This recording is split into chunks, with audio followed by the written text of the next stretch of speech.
Hello and welcome to another episode of What Now? Jom Ah Lepak with me, Haikal. Oh, sorry. Hello, man. Are you okay? I wanted to do the Jom Ah Lepak. Oh yeah. okay, let's just restart. Hello, welcome to another What Now? Jom Ah Lepak. Okay. Yes. Okay, sorry for the kind of messy introduction, but yeah, so this is the second episode of our mini-series, right? Our fourth mini-series, which is mental health. Okay? Right, so I need to stop being so energetic. Right. You can, but don't bang the table. Yeah, don't make the table. Okay. technical issue, right. Okay. So last episode we talked about, things you need to know about mental health with Neely, okay? I remember her name, right? Okay. And now we're going to a bit more serious topic, right? So we're going to talk about policies, right? Policies about mental health in Malaysia, right? Kenapa important sangat cakap pasal polisi? Huh? Because policies affect, nationwide, right? Faham. Yeah. And if there's bad policies, then these other, what's the word I'm looking for, underprivileged or like those who are the minorities will get, will be hard to live in this country. So Kita kena aware lah policy. yeah, aware of the policies, right? Okay. Yeah. So I think a lot of people do not know about the mental health policies in Malaysia. I mean, don't you think like it's very like little kind of awareness? It's very policy is a very high level thing or concept to a lot of people. They how do I say, like, I mean, the things, the services that we access, the structures, like organizational structures, I mean, how do you run all that? It's pretty much based on policies. To a certain extent, I guess you can also say legislations is part of policies as well.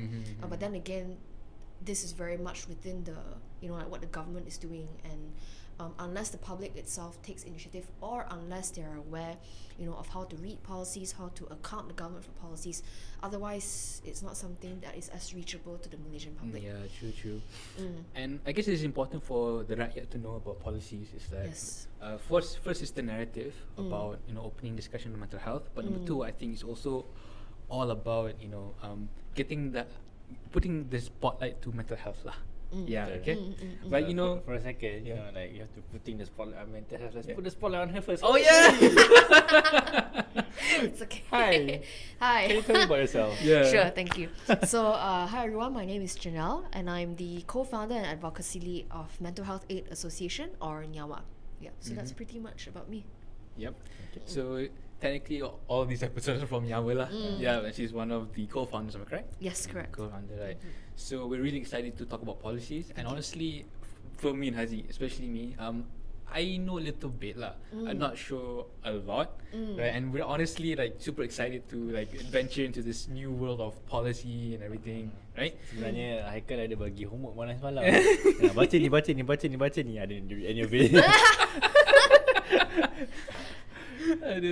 But yeah, like honestly, we're just excited on like knowing some policies, and I think for the general audience, I think it'll be really useful for you to know about it, so then you can advocate and also maybe contact your MPs to push for any changes in the bill or anything, right? Right. So let's start with the questions. Boleh, Haziq? Boleh, tak ada masalah. Tak ada masalah. Kita silakan. Okay, Haziq, nak baca soalan, Haziq? Boleh je. Okay. First question is, Yes. what are the current policies in Malaysia that has regarding on mental health? Okay, that's the first one. Apa yang ada kat Malaysia? And second is, in your opinion, in what way are the policies lacking, and do you think there should be more? And number three, what can we do as rakyat to help create a better policy for a mental health issue? This episode is going to be very streamlined. First one pasal ada ke tak. Second one is cukup ke tak. Third one is about now what can you do? Yeah, what now we can do? So what do you do with this piece of information? Yes. I'm glad that you actually gave me the 3 questions, because I think depending on our conversation, for example, questions 1 and 2 would be lumped tak ada together. lumped So together. I guess I'll just start lah. But I guess a lot of first of all, just would like to put a disclaimer out here that I'm actually, with regards to policies, I'm pretty much, I guess in many ways I'm just as new as you guys are. It's just that I probably know a little bit more because I've had to read many things. And from whatever that I've read, I've actually also realized that policy-wise for mental health in this country is actually quite dry. it's not something that is very accessible to the public. So for example, right, if you think about community mental health centers or hospitals, right, the operations and stuff, the regulations and all, where do that come from, right? Mental Health Act 2001. I mean, I would not think of going there. It's not applicable to me. It's rather applicable to, for example, the management or Ministry of Health, right? Or in that case, mental health professionals. So, but just to summarize what the Mental Health Act 2001 is all about, is basically to ensure that operations of these mental health institutions actually go smoothly. I think one thing that really makes an impression on me as a layman is two things. The medical director or any other staff in the hospital or institution, they have the responsibility to ensure that the patients know their rights. That's something important, I think, that we relate to the public. Another thing that comes to my mind, that leaves an impression on me, is consent. Because this act actually mentions consent to surgery, consent to electroconvulsive therapy, which, if I remember correctly, is one of the therapy options for depression, if I'm not mistaken. So it's specified very clearly in the act that if the patient can consent, then you consent lah.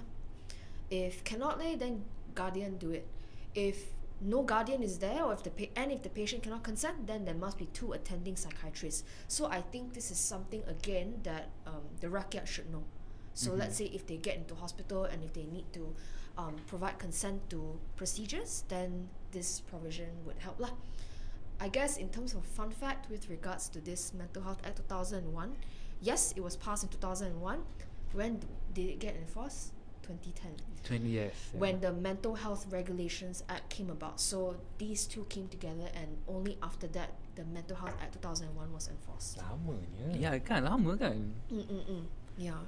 As to what the gist of the Mental Health Regulations 2010 is, I think it's something to do with the community mental health team and how it can function, and then who can be part of that team, and then what they can do. Again, this is for the reference of the important mental health professional stakeholders lah. So that's just one example. I guess for a couple other legislations that I think the public would be interested in knowing, one is the Counselor Act 1998. In my opinion, our counselling landscape is actually not that bad. The Lembaga Council in Malaysia, they pretty much operate under the Counselor Act 1998. And I would say that in the mental health landscape, the counselling landscape is actually the most established. So the Counselor Act 1998, of course, it specifies, registration lah, like what counsellor can determine what qualifications lah. And then let's say if you don't abide by, what sort of punishments you can, that kind of thing. So the Counselor Act 1998 is very important. This is just legislation. For clinical psychologists, I think Naili may have mentioned it. So as to clinical psychologists, it's a relatively newer concept. Why do I say that? Because I don't know if you guys know about the Allied Health Practitioner Act, I've heard of it. 2016. Oh, that I haven't heard of it. So for example, other professions like physiotherapist, dietitian, how are they regulated? They're regulated under the Allied Health Professional Act, 2016. And to my understanding, clinical psychologist was added as a category this year by Dr. Nur Hisham. Yeah, he publicized it lah. So because clinical psychologist is now being added into that act, that means that clinical psychologists will now be regulated. Because previously, right, before this, right, anyone can call themselves a clinical psychologist and they can practice without being persecuted. So no regulation like Tak ada. No monitoring, nothing. So that's why the inclusion under this AHP A is very important, because that means the council that was set up under this act can monitor the registration of clinical psychologists. They will have the power to determine under what qualifications you are eligible to be registered. What other prerequisite requirements do registered clinical psychologists need to have? What sort of activities can they conduct? like, you know, the basic ethics of, you know, like, oh, you cannot misrepresent whatever that you say, you know, in terms of health, or even, you know, the services that you provide, that kind of thing. So in a way, it's very important lah, this AHPA 2016. Yeah. Wow, I see. But like, it is very long though. Like when changed 2001, then 2010, and then 2016, right? Yeah. I mean, why is it so long for a mental health bill to be passed? I mean, isn't it urgent? I mean, you know, like, you know, mental health is a big issue among the people. If you don't have good mental health, nanti susah nak bekerja kan. So like, why is it so long? Like, do you know why? Well, okay, about the Mental Health Act 2001, another interesting fact that just came to mind. I think it came years after. So don't know if you guys know this. I also didn't know this until I came across it randomly. So apparently there were mental health ordinances in Yes, it's in Sabah, Sarawak, right? Yes, and then yes. Peninsula also got something. Lunatic. It's a very stigmatizing name, but Lunatic Ordinance of Sabah 1951. Yes. You have the Mental Disorders Ordinance of 1952 for Peninsular Malaysia, and then you have 1961 Mental Health Ordinance Sarawak. So the Mental Health Act 2001 came after a series of these things. So you know, for a bill to be passed, of course, one important thing is you need public awareness. You need basically something needs to be of immense public interest for politicians to you know, like take note. That's public awareness is one thing, but you also need political will lah. Okay, if I were to digress a bit, right? Okay, let's just say, because my full-time job is in the women's rights movement, so the anti-sexual harassment bill, interest was already taken up by the women's rights NGOs in the 1990s, and yet the anti-sexual harassment bill was passed this year. So can you see, like, almost 30 years have passed before before the bill was passed. Very long. So you can see, and political will only started growing within the last few years. So as you can see from this example, it shows that public awareness and interest is one thing. You also need political will, because ultimately, who passes the bill? It's the members of parliament. It's the government. In parliament, the government has a lot of leverage when it comes to passing the bill. You also need to engage with other stakeholders. For example, if you want to draft a bill, right? So far, to my understanding, sorry for the terminology, but for most bills, from what I know, it's normally being brought to Parliament by the government. It's not really brought by individual members of Parliament. You can, but not really the trend. So, and when the government brings the bill to Parliament, before that, they actually have to consult with different stakeholders, including the cabinet meaning the ministers and deputy ministers within the government. There's also the Attorney General's chambers, because they have to make sure that, you know, when you propose this, right, have to be harmonized with the existing laws, and that can take quite a while. So not to mention that's one thing. Sorry, it's complicated, but when the government actually drafts the bill, to make sure that it's relevant, they also have to conduct consultations with a lot of people from the public. And then back and forth between the AGC, between the cabinet, between the government. So that takes a while. And let's say if you change governments in between, right, this process can be disrupted. It can just remain stagnant. And let's say if they decide not to take interest in it, it may just sit there for the next few years before it gets taken up again. Or let's say if the government is keen on doing it because the previous government was from another, you know, coalition or whatever, then they might have to restart, you know. So that may take some time. It's not that simple. I see. And that's just before it gets to Parliament. What about in Parliament? Three more rounds lah. 3 more rounds. And the time frame is not fixed. We don't exactly have, you know, like, Malaysia's Parliament does not really operate by certain timelines. So for example, based on my conversation with the host before this episode, so for example, for the UK Parliament, right, to ensure that there is very fruitful debate about any bill before they get to the actual debate between MPs, a certain amount of time was actually allocated before the second reading takes place. But for Malaysia, right, there is no such implicit practice.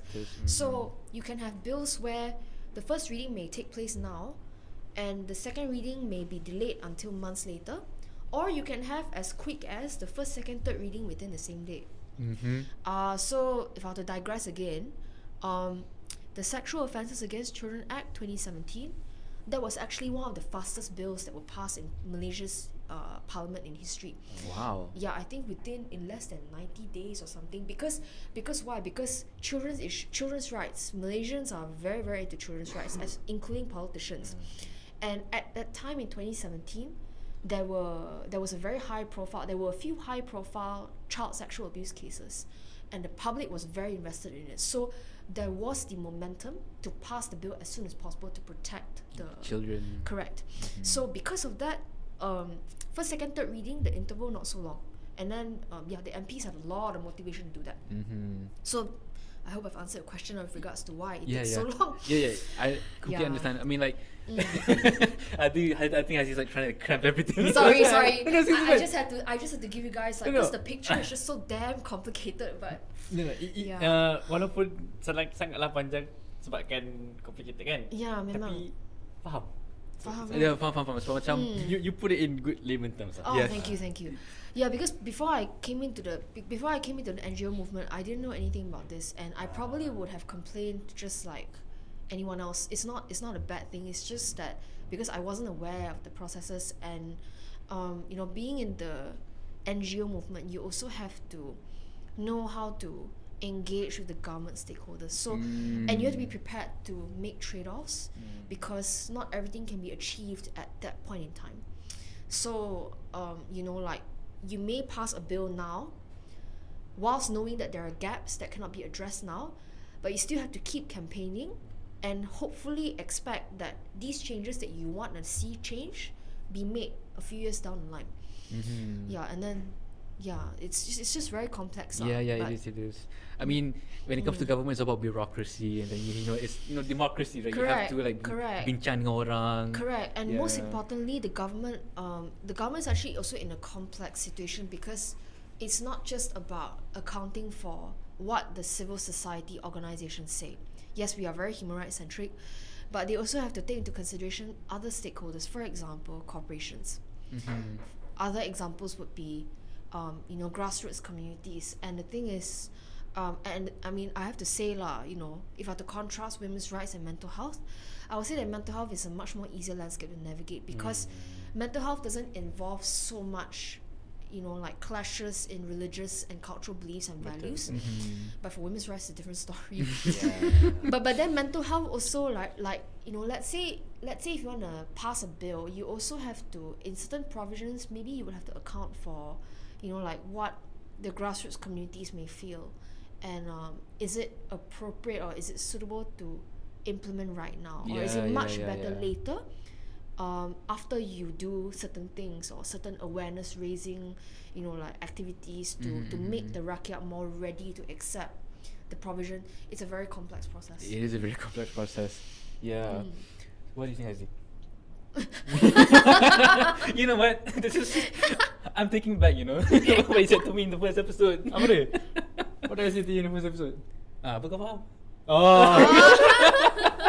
Faham, aku faham semasa tu, faham dia. Yeah. I mean, okay lah, I understand like the idea of the just passing down the policy and then getting it started is really difficult lah. Panjang And it takes political will. And like you said, like bureaucracy, and then nak bincang, and then for people to have, and I think the problem is in stage 2 when we have fruitful debates.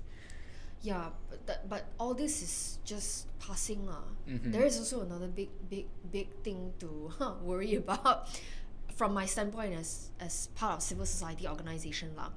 It's the monitoring. Monitoring, because policy is policy, and I'm pretty sure you guys would agree with me in that Malaysia is one where we can come out with very, very good blueprints. I don't remember the exact name of the blueprint, but for example, by the Ministry of Education, I think our blueprint that we released, was it in Najib's time? I can't remember, but it was one of the best, one of the most progressive education blueprints. But yes, it's good, but how do you translate it to implementation? That's another big question. That is a big question. And then when you pass a policy, it looks good on paper. But what other efforts are you going to undertake to make sure that this policy can be effective. Okay, so for example, but this is very futuristic because I'm going to refer to the Allied Health Practitioner Act 2016. So where the clinical psychologist part was, like recently included. I'm just throwing out considerations here, which I think, especially the Ministry of Health, will need to consider. So yes, clinical psychologists will be registered, which is good, right?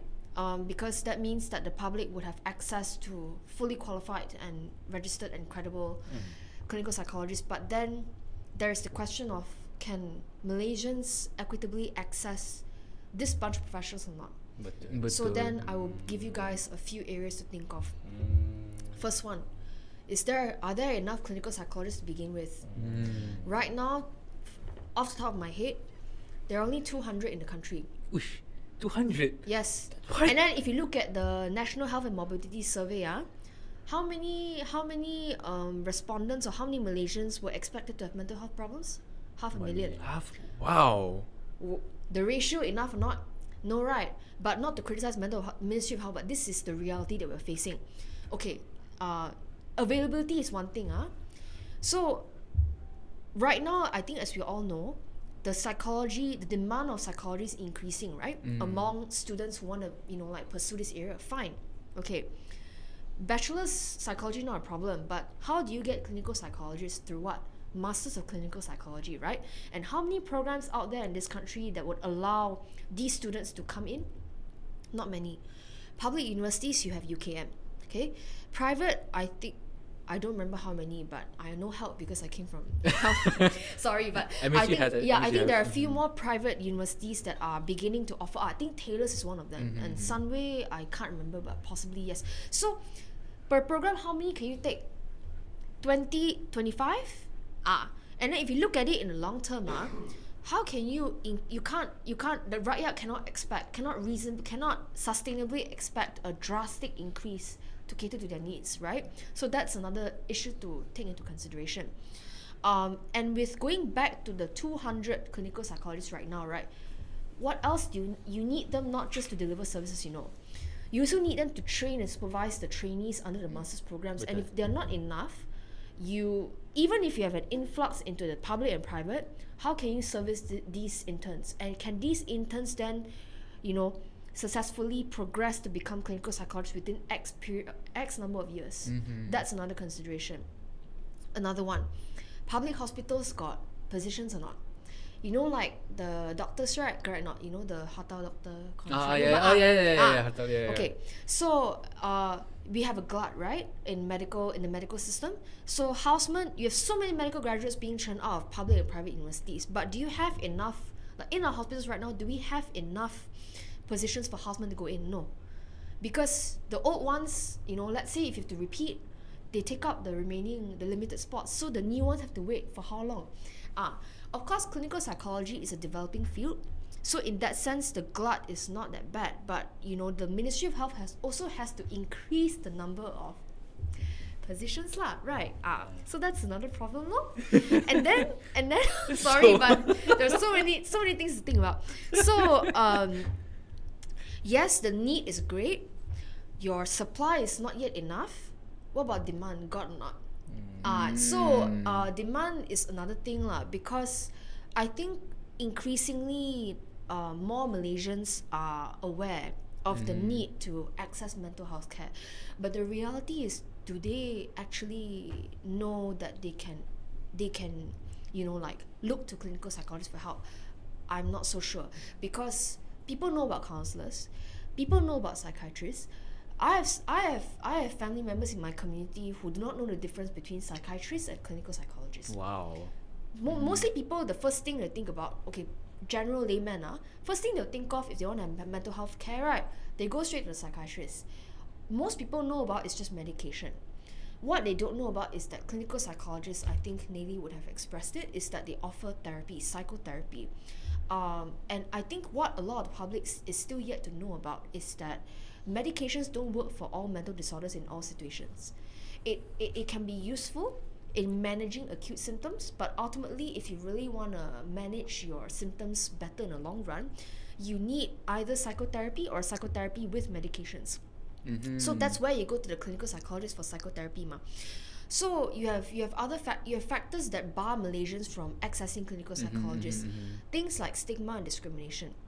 The traditional practice of going to healers or spiritual, what do you call it? Bomo, is it? Like The bomo and all that stuff. yeah. Even ustaz, they probably will go there first. But the thing is, these spiritual practitioners will not refer them to clinical psychologists where they should be getting quality help. So all these factors are also stunting the actual demand for clinical psychologists, and because of that, not to mention going back to public limited positions in the public healthcare system, clinical psychologists have to go out to private practice. And then there's also the whole chunk of expensive costs. So it's a very, again, complex situation. The Allied Health Professions Act only provides a small part. We still have to look at all the other things. So that means, I think, going to question 2 for this particular issue, policy is one thing, but there are other efforts that need to go with it. In this case, public awareness efforts, right? Secondly is the structural revamps. You don't only need to increase the number of positions, you also have to make sure that your public hospitals are conducive environments to live in. If I were to jump back to the medical system, I'm pretty sure you guys know about the cyberbullying culture, the Penang hospital, the underpaid, the burnout. Burnout, all yes, that, yes. So are you telling me that you're going to let that continue for clinical psychologists, and then that will drive, again, them going out? No, right? So you have to do whatever it takes to make sure that the public healthcare system is conducive for these CPs to practice in the long run, because in light of our resource constraints, you wouldn't want them to go out, right? That would be not sustainable. So this is just one of the Jernell, talking about the Jernell. Oh, Jernell. It's okay, no problem. Right. Yeah. Talking about the environment, I think Haziq has experienced it. Apa dia? The environment in public hospitals. Remember you when had COVID? Ke UM? Kenapa ni? Kau nak apa ni?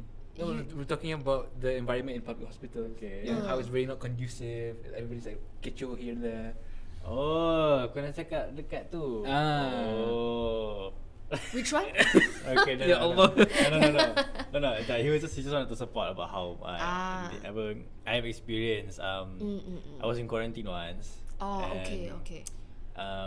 The last day, I think, I don't know whether it was anxiety attack, but I couldn't breathe. So I was like, okay, is it COVID or is it not COVID? Because I've been in quarantine. I was also like in actual close contact. I was like in the same room with the person. Okay. And actually, the close contact punya group, everyone except for me and this other person yang tak positive.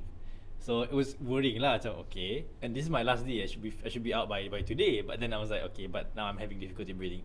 I do have asthma, but I don't know, do I have COVID or not? So then they were like, okay, since you are in quarantine and you are in close contact, go to emergency. Okay. They sent me to the emergency room.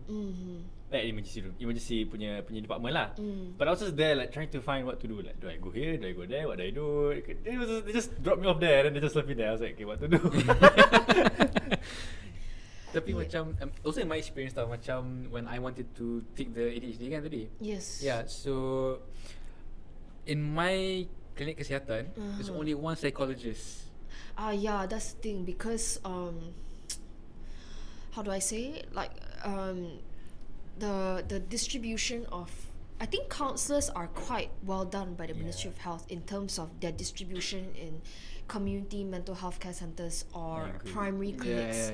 But I can't say the same for clinical psychologists or even psychiatrists.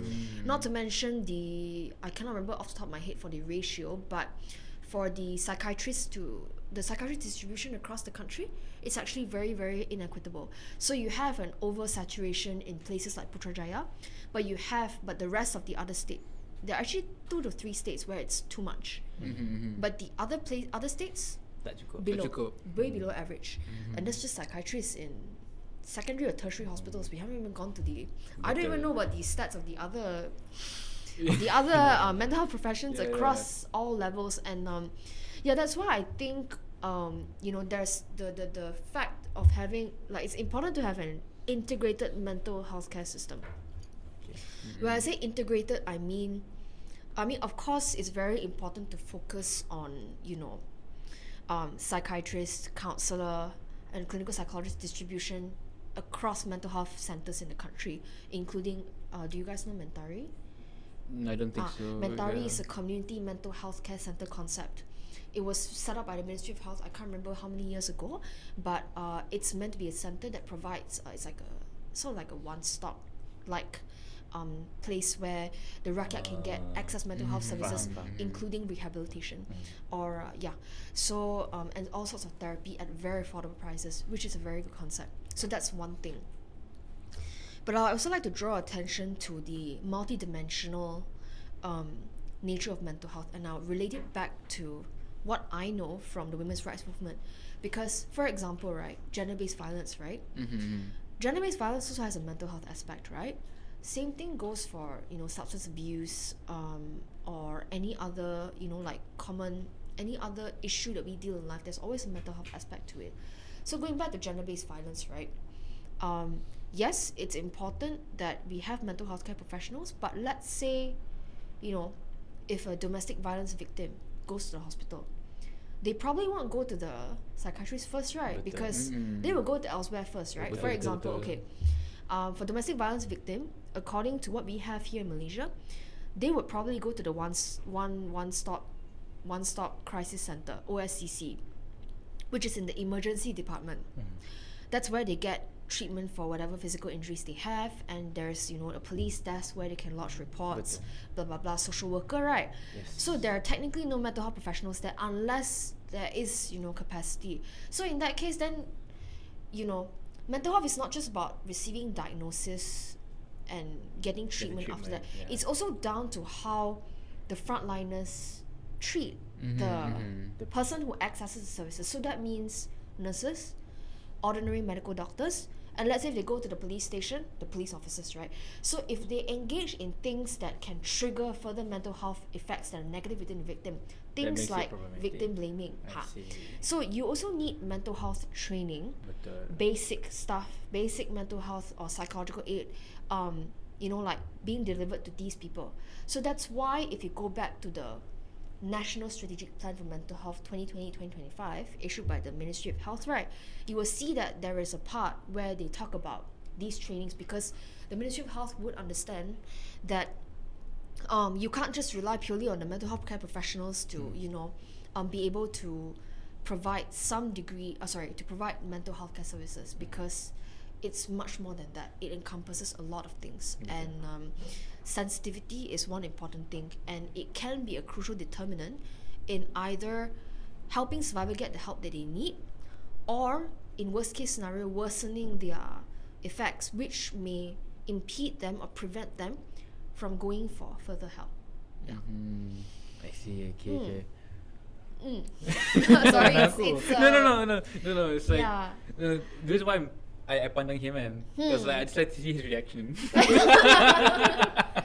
No, you don't have to worry, because the thing is, if you feel like your explanation is a bit too long ke, too much ke apa ke, boleh, it's fine, because sebab kan when we have a good explanation, usually end up with no questions, right? So your explanation is good lah. It means just stop and think. Oh, okay. But then you understand everything. So it's cool. Thanks. It's more like it's like, what's the word? It's like it's another form of lepak, right? You just listen to somebody talking and educating you, right?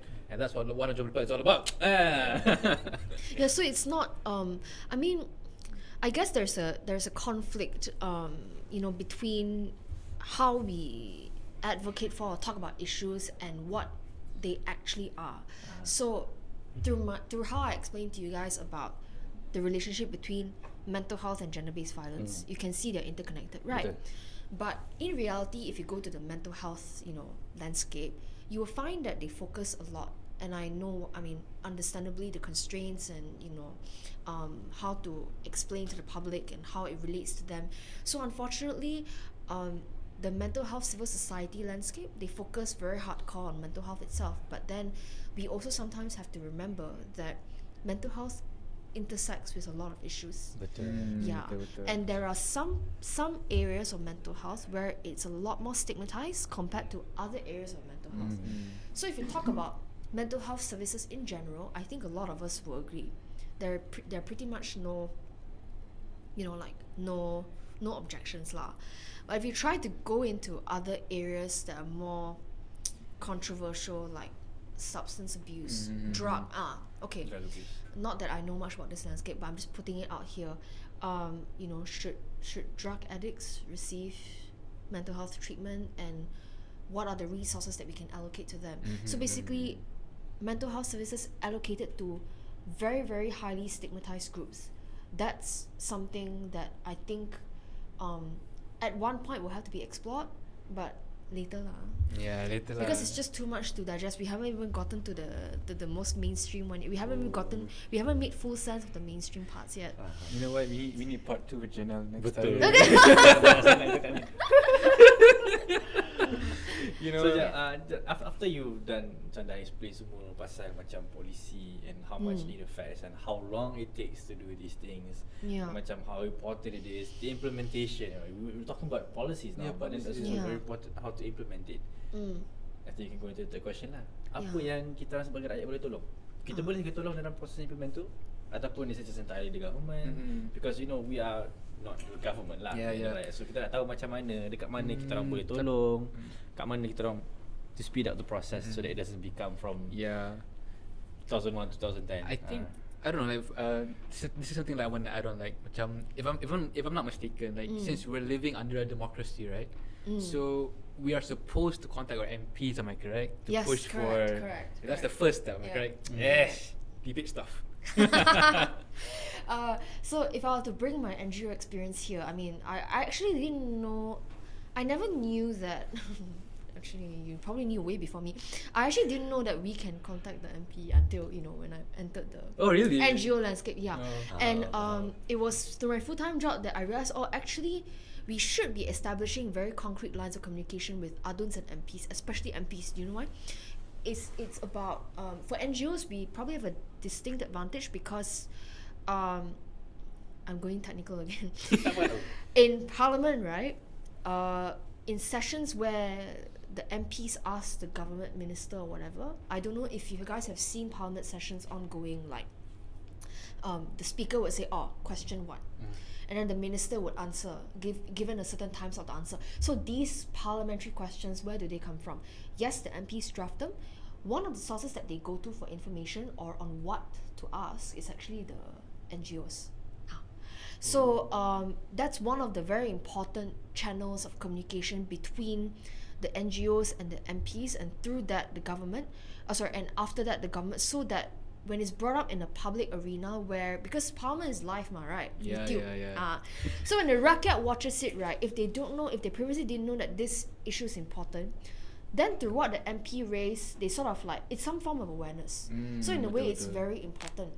And there are also other ways, like, I guess for the rakyat, okay, I'm going back to rakyat because that's what matters, right? Social media. Social media, yes. I know sometimes it can be, I mean, even from my experience, like using Twitter, you can go viral, but ultimately, will the government take it up? Sometimes the answer can be depressing, but that should not deter us from continuously doing it. Because once it reaches a certain level, the government will have no choice but to consider. Because it's not just the racket, it's also the media. If the media picks it up and when they amplify it, and when there's enough public outroar, and when the government perceives it to be, shoot, that's going to be a risk to my reputation, or that's going to be a risk to my votes, right? And if you frame it that way, that means they will probably take it up. Betul. So that can explain, and if you think about it, like elections, okay?